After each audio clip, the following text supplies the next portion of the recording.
हफ्ते का दिन था और बहुत रेनी सा वेदर था आज। मैं, मेरे हस्बैंड और बच्चे जो है तकरीबन सुबह के 10:30 बजे उठे, जो कि हमारे लिए काफ़ी लेट है नॉर्मल डेज से। और मैंने उठते ही डिसाइड किया कि अपने हस्बैंड को आज जो है फ्रेश पराठों के साथ जो है अंडे का खागीना खिलाऊंगी। और हस्बैंड जो है वो बेटे को स्विमिंग क्लासेस के लिए लेके गए हुए थे। मैंने सोचा कि आएंगे तो खुश हो जाएंगे कि फ्रेश पराठे और अंडे का खागीना यानी कि ऑमलेट रेडी है, क्योंकि मैं और मेरे हस्बैंड दोनों वर्किंग हैं, जिसकी वजह से हमें सुबह में नाश्ते का एक साथ टाइम नहीं मिलता। मेरे हस्बैंड सुबह 6 बजे उठते हैं और तकरीबन 6:30 बजे घर से निकल जाते हैं ऑफिस के लिए। हफ्ते का दिन था लेकिन मैं फिर भी आज बहुत टायर्ड फील कर रही थी। सोचा था कुछ आराम करूंगी, आज स्लो डे गुजारूंगी, लेकिन मेरा यही आराम है अल्हम्दुलिल्लाह कि मैं घर पर हूँ अपनी फैमिली के साथ और उनको अच्छा सा फूड सर्व करूंगी। नॉर्मली सैटरडे संडेज को मेरे कोलैबोरेशंस होते हैं, जो कि ज़्यादातर पेड प्रमोशंस होती हैं हलाल कैफ़ेज़ या रेस्टोरेंट्स की।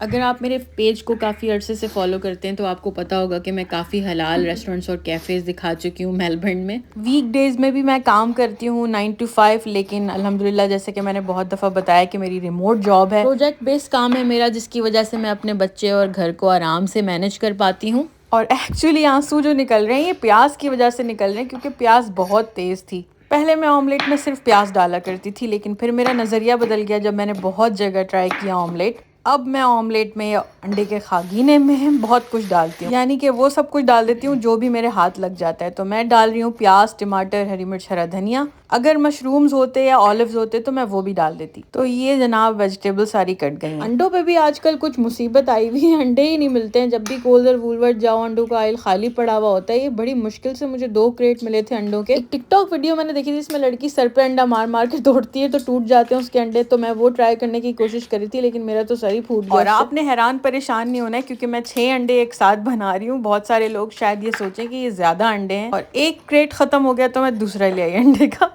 और बेटा गया हुआ है हस्बैंड के साथ, लेकिन बेटी घर पर ही है। मैं यूज करती हूँ पिंक हिमालयन सॉल्ट। ये पाकिस्तानी प्रोडक्ट है और ये मैंने कोल्स में देखी है और मुझे बहुत अच्छा लगता है ये नमक। इसका टेस्ट तो जैसे नॉर्मल सॉल्ट होता है वैसे ही है, लेकिन इसके फवाइद बहुत ज्यादा हैं। नॉर्मल लाल मिर्च के इस्तेमाल करने की बजाय मैं स्वीट पेपरिका का इस्तेमाल करती हूँ, क्योंकि बच्चे नहीं खाते हैं। और ये है ब्लैक पेपर, जो कि मैं डाल रही हूँ फ्रेश ग्राइंडर से। अब हस्बैंड के आने का टाइम हो रहा था और मैं चाह रही थी जल्दी जल्दी सारा काम निमट जाए। आटा गूंदने की वाली तरकीब मैं पहले बहुत दफा बता चुकी हूँ कि मैं क्या करती हूँ कि आटे को यकजा करके नमक डाल के एक तरफ रख देती हूँ 10-15 मिनट के लिए। उसके बाद जब आप इस तरह से मुक्की मार मार के जो है वो उसको गूंदेंगे तो वो फटाफट गुंज जाता है, यानी कि बस 5 मिनट में वो रेडी हो जाता है, स्ट्रेची सा और बिल्कुल सॉफ्ट और स्मूथ। ये देखिए बिल्कुल इस तरह। जबकि सुबह हो रही है लेकिन कभी बादल आ रहे हैं, कभी जा रहे हैं, और कभी अंधेरा हो रहा है, कभी रोशनी हो रही है। बहुत सारे लोग इस रोटी मैट का, जो कि मैं दिखाने वाली हूँ, सवाल करते हैं कहाँ से लिया है। ये मैंने अमेजोन से लिया था बहुत अरसे पहले। मैं बाहर का नज़ारा दिखा रही हूँ आपको कि थोड़ी सी धूप निकली है तो बड़ा अच्छा लग रहा है। मैं पराठे बनाना शुरू कर रही हूँ और आटा दिखाया मैंने आपको कि कितना अच्छा सा गुंज जाता है फटाफट। साथ साथ मैं आप लोगों का बहुत शुक्रिया अदा करना चाहती हूँ जो लोग मुझे अप्रिशिएट करते हैं मेरे काम को, और बताना चाहती हूँ कि मेरी ये वीडियोस बनाने का मकसद हरगिज़ ये नहीं है कि मैं ये बताना चाहती हूँ कि मैं कितना काम करती हूँ। नहीं, मैं बहुत दफ़ा घूमने फिरने की और खाने पीने की वीडियोस शेयर करती थी तो सब समझते थे कि ज़िंदगी इसी तरह से गुजरती है यहाँ पर। फिर मैंने सोचा मैं अपने ऑडियंस और व्यूअर्स को रियलिटी चेक देती हूँ और अपनी रियल स्ट्रगल्स भी उनके साथ शेयर करती हूँ। ऑल्सो देसी घी मैंने बहुत ढूंढा, घर में ख़त्म हो गया था, तो मैं तेल का इस्तेमाल कर रही हूँ पराठों के लिए। पराठे ऐसी स्पेसिफिक चीज़ है जो ख़ास तौर पर मैंने अपनी अम्मी से सीखी थी। बहुत सारे मैंने खाने बनाने तकरीबन ख़ुद सीखे, तरकीबें इस्तेमाल कर करके, डिफरेंट एक्सपीरियंस कर करके, लेकिन पराठा एक वाहिद चीज़ है जो मैंने अपनी अम्मी से ख़ास तौर पर सीखा था। और अब मेरे हस्बैंड आ चुके हैं। 1-2 दिन पहले मेरी अपनी अम्मी से बात हो रही थी तो मैं अपनी अम्मी से कहने लगी कि अम्मी आप किस तरह से घर को मैनेज करती थी। हम 5 बहन भाई थे, अम्मी ने कोई मासी भी नहीं रखी हुई थी हमारे घर पर।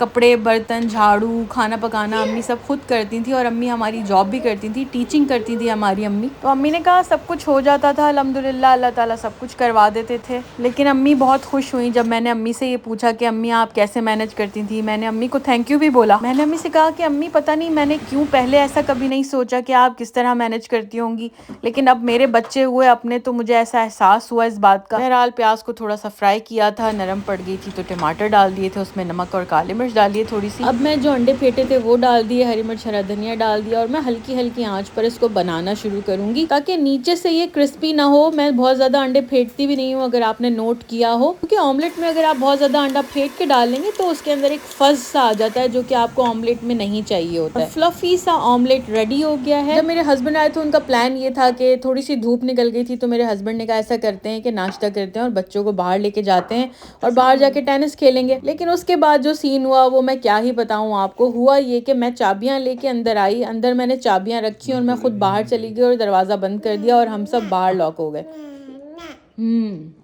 और हस्बैंड जो है वो तमाम इन्हीं कामों में लग गए, लॉक स्मिथ को कॉल करने लग गए और बच्चे जो है उनको मौका मिल गया। बेटे ने साइकिल चलाना शुरू कर दी बाहर और बेटी ने उसके पीछे पीछे भागना शुरू कर दिया क्योंकि उसको भी साइकिल चलानी थी। तकरीबन 1 घंटे से ज़्यादा हमारा इस तरह से ज़ाया हो गया और ज़बरदस्त किस्म से जो है वो स्प्रिंग स्टार्ट हो गया। इसीलिए हमने सोचा था कि पार्क चलेंगे लेके बच्चों को, लेकिन उसके बाद थोड़ी देर बाद मौसम बड़ा ज़बरदस्त ख़राब हुआ। हमें उसके बाद जाना था ह्यूम काउंसिल की लाइब्रेरी जो कि हमारे घर से काफ़ी दूर है। जब हम वहाँ पहुंचे तो वो भी बंद हो गई, मौसम ख़राब होता चला गया। हम जो है वो क्रेगीबर्न सेंट्रल की तरफ आ गए क्योंकि ह्यूम काउंसिल से वो करीब है, जबकि हमारे घर से क्रेगीबर्न सेंट्रल काफ़ी दूर है।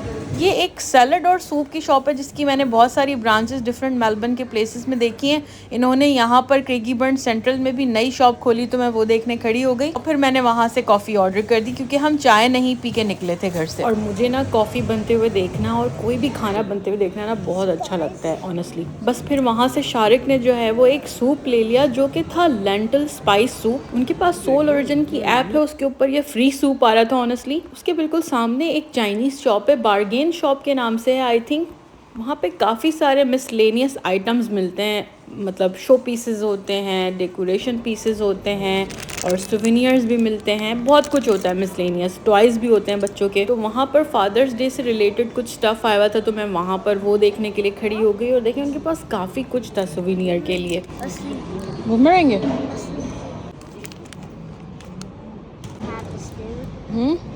I used to have this. Hello, Naya. Inaya को ना बहुत ज़बरदस्त नींद आ रही है, बस ये सो जाएंगी अब। और ये देखें, ये मैंने क्या चीज़ देखी है, एक ब्रश सा था और इसके अंदर डिस्पेंसर की जगह थी, यानी आप इसके अंदर सोप डाल सकते हैं, डिश वॉशिंग लिक्विड डाल के आप इससे बर्तन भी धो सकते हैं और अपना सिंक भी क्लीन कर सकते हैं। और क्रेगीबर्न सेंट्रल की जो ये वाली चाइनीज़ शॉप है ना, ये मुझे बहुत पसंद है क्योंकि इसमें ना आपको बहुत तरह के मिसलेनियस आइटम नज़र आते हैं जो आपको नॉर्मली के मार्ट या टारगेट या बिग डब्ल्यू में भी नज़र नहीं आएंगे। और स्पेशली शो पीसेस यहाँ बहुत अच्छे रखे हुए होते हैं, बहुत रीज़नेबल होते हैं और तकरीबन के मार्ट वगैरह के प्राइसेस से मिल जाते हैं। लेकिन अभी मुझे वहाँ से कुछ नहीं लेने जाना था। अक्सर बेशतर ऐसा होता है कि जब आप ख़ास तौर पर वो चीज़ लेने जाएंगे ना तो इस तरह की शॉप से आपको नहीं मिलती, इसीलिए फिर ब्रांड ठीक रहती है। लाइक आपको पता होता है के मार्ट में मैंने ये चीज़ देखी और वो वहाँ मौजूद होगी। अब इनके पास क्या होता है कि ये चीज़ आई है, ये बिक जाएगी तो दोबारा ये चीज़ सेम चीज़ ज़रूरी नहीं है कि आए।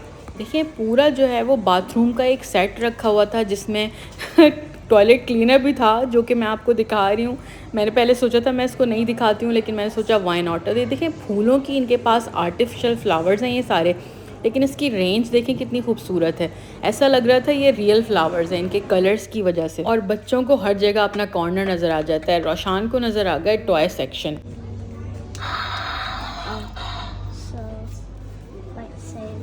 और रोशान जब टॉयज़ देखने खड़ा होता है ना, मैं भी टॉयज़ देखने खड़ी हो जाती हूँ। बस मेरी ये आदत है, इस तरह से बहुत टाइम ज़ाया हो जाता है बाहर। उसके बाद कुछ ऐसी यूनिक चीज़ें हैं जो आप, जैसे गिफ्ट रैप्स वगैरह हैं, जैसे गिफ्ट बैग्स हैं, बॉक्सेस हैं, जो कि अगर आप के मार्ट से बिग डब्ल्यू से लेते हैं तो सबको पता होता है कि यार ये के मार्ट वाला है, बिग डब्ल्यू वाला है। लेकिन अगर इन शॉप से ले लें तो पता भी नहीं चलता आपने कहाँ से ख़रीदा है।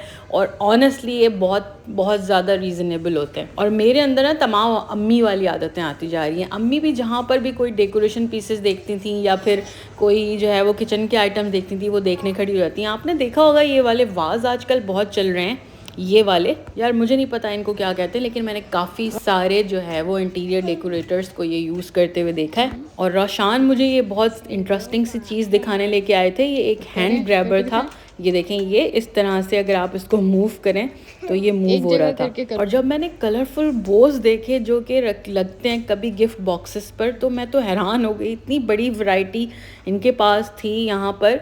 कि अगर बंदा चाहे कस्टमाइज़ करना अपने गिफ्ट बॉक्स को तो वो आराम से कर सकता है। लेकिन पता है मसला क्या है, जब आपको चाहिए होगा ना और आप ढूँढने जाएँगे ना, तो ना ये मिलने वाला है और ना आपको याद आता है कि ये मैंने कहाँ रखा हुआ देखा था, किस दुकान पे देखा था। उसके बाद मैं बाहर आके आपको असली फ्लावर्स की शॉप दिखा रही हूँ, क्योंकि मैं जहाँ भी फ्लावर्स देखती हूँ ना, मैं मॉल जाती हूँ ना, मैं बस चीज़ें देखने खड़ी हो जाती हूँ, विंडो शॉपिंग करने खड़ी हो जाती हूँ। और मेरे हस्बैंड ना मुझे कहते हैं कि तुम ना बहुत टाइम वेस्ट कर देती हो अपना इस चक्कर में। बस बच्चों के साथ आप जाएँ और कुछ खाने की चीज़ आपको लेनी ना पड़े, ऐसा हो नहीं सकता। आई डोंट थिंक सो कि मैं इस बात से एग्री करूँगी। रोशान और इनाय ने थोड़े से चिप्स खाए और उसके बाद हम लोग बिग डब्ल्यू चले गए, क्योंकि बच्चों की मुझे शॉपिंग करनी थी, गर्मियों के कपड़े और जूते लेने थे। मुझे ना बच्चों के लिए हल्के हल्के कलर के जो है वो कपड़े लेना और जूते लेना बहुत अच्छे लगते हैं। तो मुझे बिग डब्ल्यू में काफ़ी अच्छे जूते और सैंडल्स नज़र आ रहे थे, तो मैंने इनाय के लिए वहाँ से सैंडल्स ली। एक दो मैंने वहाँ से इनाय की ड्रेसेस लिए। मैंने वहाँ पे फैंसी ड्रेसेस भी लगे हुए देखे लड़कियों के। थोड़े से मैंने रोशान के लिए भी कपड़े लिए, जो कि मैं आपको नेक्स्ट वीडियो में दिखाऊंगी। फिर उसके बाद हम भाग भाग के घर गए, क्योंकि ये देखें ज़बरदस्त तूफ़ान आया हुआ था जब हम बाहर निकले। बहुत शदीद बारिश हो रही थी। और मेलबर्न का वेदर अगर कोई ये कहे ना कि बहुत अनप्रेडिक्टेबल है, तो वो सही कहेगा, क्योंकि दिन में गर्मी और रात में ये देखें बहुत ठंड।